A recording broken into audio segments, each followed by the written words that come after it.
Why, hello there. Today we're going to talk about my past, present, and future of books. What I've read, what I'm currently into, and what I'm going to get into in the future. So, here we go. I recently finished the book called The Hearingtus by Eliza Berry Callahan. And this book is about this woman, and she does musical scores for different things, whether it's a commercial or a student film, just kind of like piecework by that, but she uses her hearing for that. So, all of a sudden, she's struck by sudden deafness. She was supposed to go to her friend's wedding in Venice, and that doesn't happen because she wakes up and everything is like weird and tinny, and it sounds like sound is like fading and she can't hear, and it's very freaky. So she immediately like gets the doctor. Doctors don't know what to make of it, and they're like, hey, there's this experimental procedure you could have that may help. It might not do anything at all. So she's like, sure, I'll try it. And so she goes and has the procedure done, and then she has to go like every week to go and like check up on this. But the writing is quite fascinating. It's like thought form and stream of conscious writing. That's how this book feels, and it's very beautiful. It's very artistic, and it's thoughts on life, purpose and meaning, and what it's like to lose your hearing. And throughout it, it's a short novella, maybe 150 pages. I don't remember the actual page count, but it wasn't very long. It did not take me long to read it all, maybe a few hours. And just a beautiful and thought-provoking book that I highly enjoyed. So, right now, I'm in the middle of a very cozy, lovely book, and that is The Very Secret Society of Regular Witches, which is by Sangu Mandana. I'm sorry if I'm saying that name incorrectly. This book, it follows the character Micah. She's 31, and on the third Thursday of every third month, a society of witches meet up. There are 21 of them. They chat and they exchange spells and they talk, and they don't meet very often because having that many witches in one place draws power. And there's this lady who kind of like leads them. Her name's Primrose. All the witches, there's a thing about them that they're all orphans because their parents all seem to die in mysterious ways. So the witches, they get taken in and they kind of come up alone and try to come to terms with their powers and figure it all out. And the whole thing is that they're not allowed to grow up together, you know, like no more than one witch in one area. And they're kind of rare too, so it would be weird. And Primrose has all these like fuddy-duddy rules about it. And Micah, she actually makes witchy videos that she puts on social media now and puts out there, but she's like pretending to be witchy, even though she is actually witchy. And Primrose does not quite approve of it. One day, she gets an email that says like witch wanted, and she's like, okay. So she reads it, and it's like this kind of like elusive email about they need help. But the whole thing is, there's this house called the Nowhere House, and there are 3 girls who live there, and they're in need of some tutoring. It was stated that they didn't really need to have experience in tutoring, just, you know, witchiness. And so she goes there because she doesn't have a job lined up. She has rent due really soon, and she's like, well, I'll go check it out, but she's not really sure. She doesn't want to quite admit that she's a witch because that would set off that Primrose lady if she found out that someone watched her videos and actually was like, yes, she is a witch. So that is not good. But she goes there and she finds out there's these 3 young girls that live there. They're like 10, 8, and 7, and they're all witches, and they're living together, and they need someone to kind of guide them and help them because they have this staff at the house. None of them are witches, but they care for these girls who have come from like all over the world. One was from like Palestine, the other was from Vietnam somewhere, and then the other girl, I don't remember where the other girl was from. But anyways, so they're all there. And they were taken in by the woman who owns the house. But the woman that owns the house, she is always out and about. She's an archaeologist, so she's on digs. She comes home from a couple weeks, goes away, comes back, and she's never there long enough to like guide these girls and help them. So the household is kind of like desperate and they need someone. So that is where Micah comes in. So she travels there and she meets these people. She sees the girls, and one of the girls sets a rope ladder on fire with witch fire, and she is like, oh god. And she puts it out because at first she doesn't want to admit that she is a witch and has like magical powers, but you know, they kind of, the one guy who lived there knew. He knew. He was certain. And so that's where I'm at right now in the book. She's just decided that, yes, she's going to stay there and work there and help, for better or for worse. And I'm loving it so far. It's super cozy and cute. That's what I'm in the middle of. Now, let's talk about what I'm going to get into. We're going to get into more cozy stuff with The Bookshop on the Corner by Jenny Colgan. Now, what is this about? Cozy things, rosy things, nosy things? I don't know if it's about nosy things. Could be.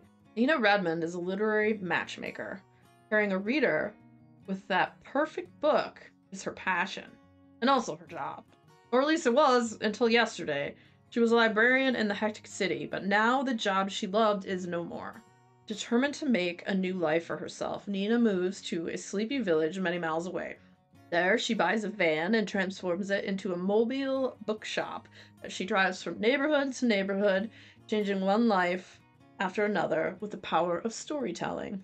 From helping her grumpy landlord deliver a lamb to sharing picnics with a charming train conductor who serenades her with poetry, Nina discovers that there's plenty of adventure, magic, and soul in a place that's beginning to feel like home. A place where she just might be able to write her own happy ending. And I've been really like digging like the cozy vibe books lately, so excited for this one. Bookshop on the Corner. Alright, this next one called The Twilight Garden. And that is by Sarah Anisha Adams. I like books about gardens. You may have heard me talk about or mention the Winter Garden before. Growing up, I loved the Secret Garden. So I also like to garden in real life. And at some point, maybe when stuff's growing a little better, I haven't even planted everything yet, I'll have to get some footage of the garden outside. It's work in progress. We just put in a second raised bed this year. One, I have a bunch of stuff already going in, like radishes, carrots, onions, potatoes. The other one has nothing in it yet. And then I impulse bought a bunch of strawberries. They're over in like this one random corner. And then I have this little herb garden and another area where I have like onions and garlic, and that's all very rustic. I just have like logs around it and stuff. Like I said, work in progress. One day I hope it'll be beautiful, but for now it's very rustic. But I'm making food in my backyard, so that's what matters. Anyways, super sidetracked. The Twilight Garden, let's tell you about it. In a small pocket of London between numbers 77 and 79, Eastbourne Road, lies a neglected community garden. It was a beautiful thing once, a little oasis in a bustling city for neighbors by day and local foxes at twilight. Today it's overgrown and neglected, and an empty patch of greenery lost to time. Once a sanctuary, the garden's gate is now firmly closed. And that's exactly how Winston at number 79 likes it. Anything to avoid Bernice, who has moved in next door with her young son. Their houses may share the garden, but Winston and Bernice aren't exactly neighborly. But then a mysterious parcel drops on Winston's doormat. It contains no note, only a bundle of photographs of the garden in bloom many years ago, vibrant with flowers, filled with people from every corner of the community. Someone trying to tell them something. The seed of an idea is planted somewhere out there. A secret gardener made a decades-old promise to keep the community's spirit alive. And now it's time for the Twilight Garden to come out of hibernation. And I thought that sounded quite lovely. And like I said, I like books about gardens and actual gardening. So this is right up my alley. And I'm looking forward to that. I'm looking forward to everything that I'm talking about. I always am. I like books. This one, called The Ministry of Time, by Kellyanne Bradley. It's a boy meets girl, the past meets the future, a finger meets a trigger, the beginning meets the end, England is forever, England must fall. It sounds kind of like a paradox. A civil servant is offered the salary of her dreams, and is shortly afterward told what project she'll be working on. A recently established government ministry is gathering expats from across history to establish whether time travel is feasible for the human body, but also for the fabric of space-time. She is tasked with working as a bridge, living with, assisting, and monitoring the expat known as 1847. or Commander Graham Gore. As far as history is concerned, Commander Gore died on Sir John Franklin's doomed 1845 expedition to the Arctic. So he's a little disoriented to be living with an unmarried woman who regularly shows her calves, surrounded by outlandish concepts such as washing machines, Spotify, and the collapse of the British Empire. But he adjusts quickly. He is, after all, an explorer by trade. Soon, what the bridge thought would be, at best, a seriously uncomfortable housemate dynamic evolves into something much more, and over the course of an unprecedented year, the bridge falls haphazardly, fervently in love, with consequences she never could have imagined.